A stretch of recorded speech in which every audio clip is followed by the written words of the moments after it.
যে ব্যাপারটা আমরা দুর্গাপুজোর সময় ঠিক অনুভব করতে পারি না। তখন তো আমাদের কিছু বন্ধুরা দেখতে চেয়েছিল শিল্পী সনাতন রুদ্রপালের স্টুডিওতে যে বাসন্তী পুজোটা হয় সেই জন্য বিকেল বিকেল আমরা দুজনে চলে গেছিলাম। সেই পুজোটার কিছু ভিডিও আমরা করেছি, তো চলো পুরোটা দেখতে থাকো আর সঙ্গে থাকো।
এই পুজোটি হয়ে থাকে, অনেকেরই মনে প্রশ্ন থাকে শিল্পী আলাদা করে কেন এই পুজোটি করে থাকেন।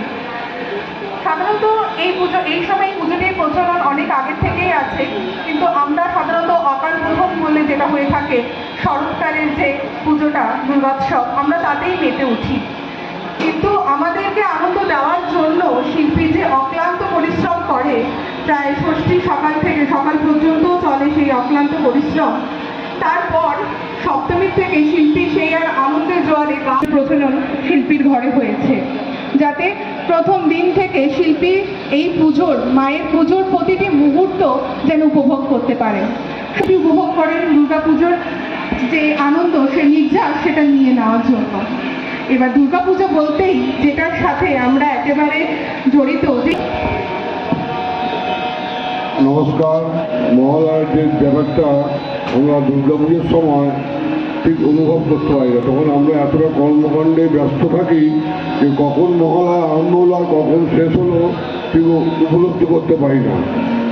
সেই কারণে আমরা গত বছর একটা মহালয়া অনুষ্ঠান হয়েছিল, কিন্তু আমার তখন ভালো লেগেছিল। সেই ভালো লাগাটাকে কেন্দ্র করেও আমি এবছর আবার অন্য গ্রুপ করছে সেই মহালয়া অনুষ্ঠান। এবং এই যে আমাদের কুমারটুলিতে একটা হয়, সেটা এখনো হয়ে আসছে। সেই অনুপ্রেরণা থেকেই আমাদের তখন কর্মচারীরা বললো যে আমাদের ঘরে একটা বসন্ত পুজো করবো। আমরা করো, তাহলে তোমরা যদি সহযোগিতা করো আমি নিশ্চয়ই করতে পারবো। ওইভাবে আরম্ভ হয়ে আজকে 23 বছর পদার্পণ হলো। এইভাবে আমরা প্রতিটা বছর পার করে আসছি। এখন সবাইকার সহযোগিতায় আরও এই পুজোটা আরও ভালো হতে চলেছে। পুজো সব পুজোই বড়, ছোটো করে পুজো করলেও বড়, বড় করে পুজো করলেও।